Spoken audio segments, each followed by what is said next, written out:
नवरात्रि शुरू होने से पहले घर से आज ही हटा दें ये 3 चीज़ें। माता लक्ष्मी होती है क्रोधित, घर में आने लगती है दरिद्रता। तो आइए दोस्तों, जानते हैं आज की इस वीडियो में आखिर वह कौन सी 3 चीज़ है जो हमें नवरात्रि शुरू होने से पहले घर से तुरंत ही हटा देनी चाहिए। यह तो आपको पता ही है कि नवरात्रि के पर्व का इंतज़ार काफ़ी बेसब्री से पूरे भारत में चल रहा है, क्योंकि इन दिनों में हम माता रानी का स्वागत करते हैं और व्रत रखते हैं।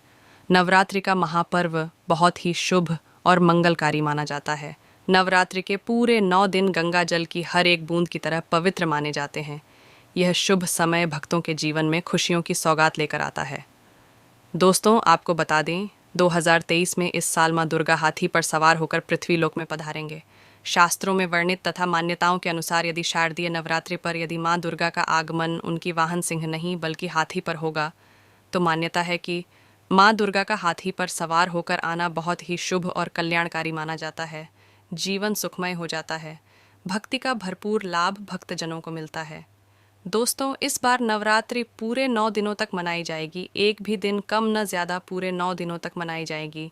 माँ शेरों वाली की विशेष रूप से पूजा आराधना की जाएगी। शारदीय नवरात्रि का महापर्व भी इस बार 2023 में 15 अक्टूबर से शुरू होकर 23 अक्टूबर सोमवार के दिन समाप्त होंगे। ऐसे में शारदीय नवरात्रि पर माँ दुर्गा की कृपा पाने के लिए कलश स्थापना का शुभ मुहूर्त है। अक्टूबर को दिन में 11:40 से दोपहर 12:30 तक कलश स्थापना का शुभ मुहूर्त रहेगा। मुहूर्त में की गई पूजा बहुत ही शुभ मानी जाती है। इससे समस्त देवी देवताओं की कृपा प्राप्त होती है और पूजा पाठ का फल कई लाख गुना प्राप्त होता है। ऐसे में जो नवरात्र आने से पहले घर से ये चीज़ें हटा देता है, तो उसके घर में माँ वैष्णो का होगा आगमन, माँ लक्ष्मी का होगा वास, माँ शेरों वाली आपकी झोली खुशियों से भर देंगे। इसीलिए नवरात्र आने से पहले घर से ये चीज़ें फौरन हटा दें। दोस्तों, आज हम कुछ ऐसी ही गलतियों के बारे में जान लेंगे जो यदि आपके घर में भी होती है तो माँ लक्ष्मी कभी नहीं करती। ऐसे घर में प्रवेश, फिर चाहे आप कितने ही पूजा पाठ कर लो, माँ लक्ष्मी ऐसे घर में कभी नहीं आती। ऐसे घर से देवी देवता भी सदैव रुष्ट रहते हैं। दोस्तों, पूरी जानकारी के लिए इस वीडियो को अंत तक अवश्य देखें। सच्ची श्रद्धा से कमेंट बॉक्स में लिखें, हर हर महादेव, जय मां शेरावली। दोस्तों, कल से चैत्र नवरात्रि की शुरुआत हो रही है। नवरात्रि के दिनों में मां दुर्गा के 9 रूपों की पूजा की जाती है और माता रानी को प्रसन्न करने के तरह तरह के उपाय किए जाते हैं। नवरात्रि के दिनों में पूजा पाठ से जीवन में आने वाली तमाम बाधाएं दूर होती हैं। वास्तु दोष उपायों के लिए भी नवरात्रि का समय उत्तम माना जाता है। मान्यता है कि नवरात्रि में सच्चे मन से माँ की आराधना करने से घर से नकारात्मक शक्तियाँ दूर होती हैं। नवरात्रि के 9 दिनों में माता की सच्चे मन से पूजा अर्चना कर आप अपने घर से वास्तु दोष को खत्म कर सकते हैं। घर परिवार की खुशहाली के लिए नवरात्रि के 9 दिनों तक पूरे विधि विधान से माँ का पूजन करें। नवरात्रि के दौरान अपने घर के मुख्य दरवाजे पर कुमकुम से माता के चरण बनाना चाहिए। ध्यान रखें कि माता के ये चरण घर के अंदर की तरफ आते हुए हों। ऐसा करने से माता की कृपा मिलती है। माता के ये चरण अष्टमी और नवमी के दिन घर के दरवाजे पर ज़रूर बनाने चाहिए। ऐसा करने से घर में लक्ष्मी जी का वास होता है, धन वैभव बढ़ता है। नवरात्रि के 9वें दिन कन्याओं को भोजन कराकर दक्षिणा देने से देवी माँ प्रसन्न होती हैं। माना जाता है कि इससे घर का वास्तु दोष दूर होता है और घर में खुशियाँ आती हैं। अखंड ज्योत दक्षिण पूर्व दिशा की तरफ ही रखना चाहिए। वास्तुशास्त्र के अनुसार इससे घर के सदस्यों की सेहत उत्तम रहती है और वो हर क्षेत्र में विजय हासिल करते हैं। दुर्गा माता के लिए घी या तिल के तेल का दीपक जलाते समय विशेष सावधानी रखें। घी का दीपक देवी के दाहिने हाथ और तिल के तेल का दीपक देवी के बाएं हाथ की तरफ होना चाहिए। ऐसा करने से घर में बरकत होती है। माँ दुर्गा की पूजा करते समय आपका मुख दक्षिण, दक्षिण पूर्व या पूर्व दिशा में रहे तो अच्छा रहेगा। दक्षिण और दक्षिण पूर्व दिशा को माँ दुर्गा की दिशा मानी जाती है। पूर्व दिशा को शक्ति और समृद्धि का प्रतीक माना जाता है। दक्षिण मुख करके पूजा करने से शांति मिलती है। नवरात्रि के समय में कन्या पूजन का विधान है। 9 वर्ष तक की कन्याओं को माँ दुर्गा का स्वरूप माना जाता है। यदि आप नवरात्रि के प्रत्येक दिन कन्या पूजन करें और उनका आशीष प्राप्त करें तो घर का वास्तु दोष दूर होगा। आपके जीवन में सुख और समृद्धि आएगी। हालांकि आप प्रत्येक दिन न कर पाएं तो आपको दुर्गा अष्टमी तथा नवमी के दिन अवश्य ही कन्या पूजन करना चाहिए। नवरात्रि में आपको माँ दुर्गा की पूजा के लिए ईशान कोण यानी कि उत्तर पूर्व दिशा का चयन करना चाहिए। इस दिशा को सकारात्मक ऊर्जा का केंद्र माना जाता है। घर बनवाते समय इस स्थान पर पूजा घर या पूजा स्थान बनाना उत्तम होता है। इस दिशा में पूजा करने से उसका पूर्ण फल मिलता है। नवरात्रि के समय में आपको अपने पूजा घर या पूजा स्थान की सफाई कर लेनी चाहिए। वहाँ पर मिट्टी, धूल, जाले आदि होने से नकारात्मक ऊर्जा उत्पन्न होती है।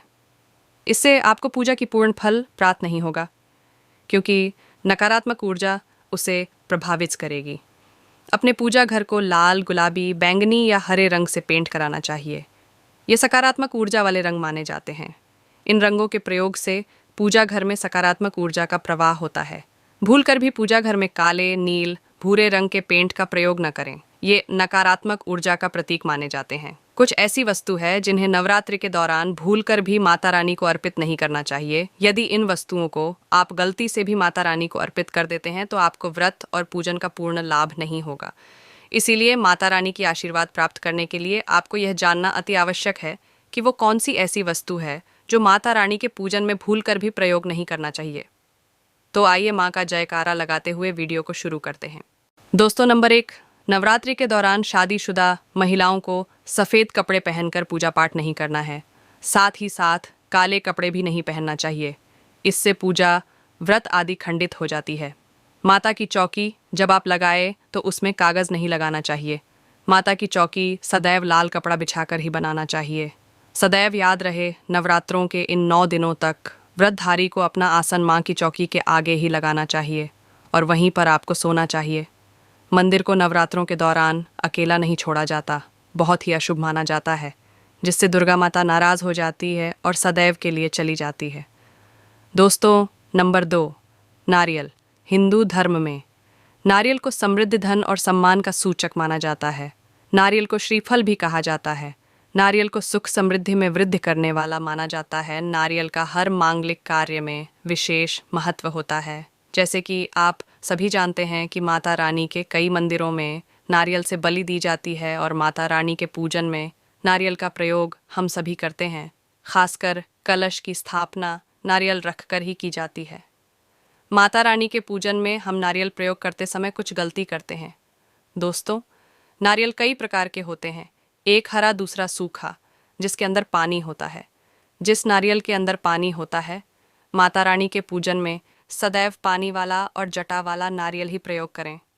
नारियल चटका हुआ, टूटा हुआ नहीं होना चाहिए, क्योंकि साबुत नारियल ही पूर्ण और पवित्रता का प्रतीक है। साबुत नारियल ही सुख समृद्धि का प्रतीक होता है। नारियल को श्रीफल यानी कि माँ लक्ष्मी का फल कहा जाता है।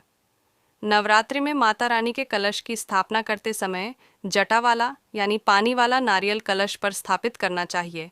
साथ ही यह ध्यान रखना चाहिए कि नारियल को सदैव कलश के ऊपर लेटाकर रखना चाहिए। कलश स्थापना करते समय कभी भी नारियल को खड़ा करके नहीं रखा जाता। नारियल को सदैव लेटाकर कलश के ऊपर रखा जाता है। साथ ही नारियल को स्थापित करने से पहले आप नारियल को लाल कपड़े में लपेटकर उस पर रख दें और फिर लाल चुनरी ओढ़ाकर आप नारियल कलश के ऊपर स्थापित करें। शास्त्रों के अनुसार कलश के ऊपर जब सही तरीके से नारियल रखा जाता है और सही प्रकार का नारियल रखा जाता है, तभी ही व्रत और पूजन का पूर्ण फल प्राप्त होता है।